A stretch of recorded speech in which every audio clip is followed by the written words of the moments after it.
Hi, నేను మీ Kumar. Welcome to my YouTube channel.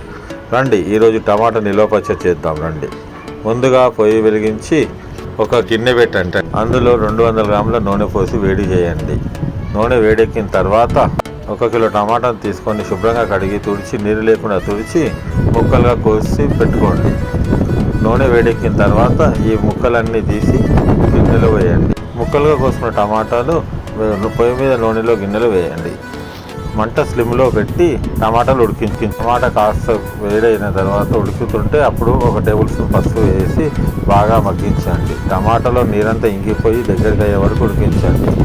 టమాటాలు ఉడికేలోపు 50 గ్రాముల మిరప్పొడి, 100 గ్రాముల ఉప్పు తీసి కలిపి పెట్టుకోండి.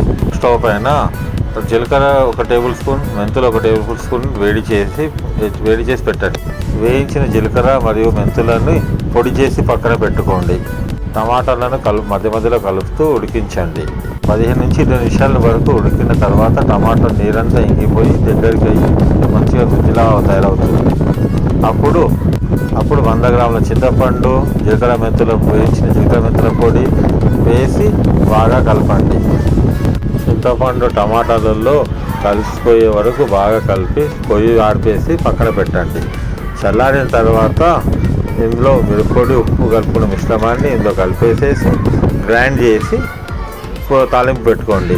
ఈ టమాటా పచ్చడి నెల రోజుల వరకు నిల్వ ఉంటుంది. నిల్వ పచ్చడి ఇంట్లో ట్రై చేసి రుచిని చూసి కామెంట్ చేయండి. నా ఈ రెసిపీ నచ్చింది లైక్, షేర్, సబ్స్క్రైబ్ చేయండి.